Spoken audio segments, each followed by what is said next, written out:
Keistoegei logoiwechoton bunu county nebo Elgeyo Marakwet kokakokimit President William Ruto kole akoi kobit walet en kasuldaet nebo boisionik kenyorunen kelchin biikab emoni.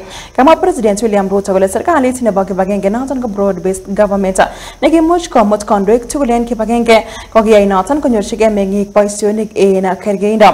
Kong'ololi President William Ruto en kasarta nekaimuch kondochin kokoitoet nebo title deeds koityi meng'ik chebo Jahane en county nebo Mombasa ole kamiten en kibagenge ak kandoik cheterter cheboto rubeiwondenyin Professor Kithure Kindiki en kwenut nebo kandoik alak. Kotorchi siyet kandoik chebunu kebeberta noton nechigili serikali en mwaet kole makat koistoegei en nguni ng'alek chebo bolotet akogen kenyit nebo 2027 lebendi koleweni biikab emoni kandoik cheisuldoen boisionik.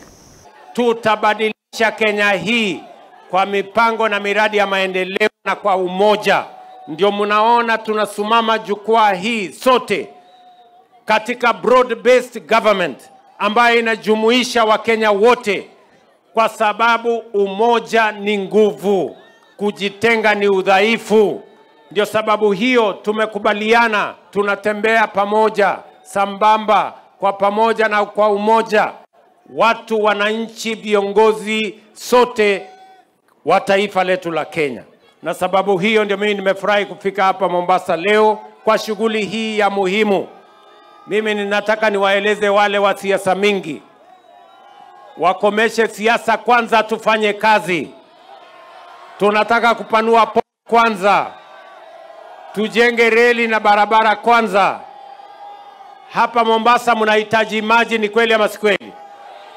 Hapa mwache serikali ya Kenya tunatumia bilioni 30 kuhakikisha kwamba maji zaidi inapatikana Mombasa County, Kwale County na Kilifi County, kwa sababu hiyo ndio ya muhimu.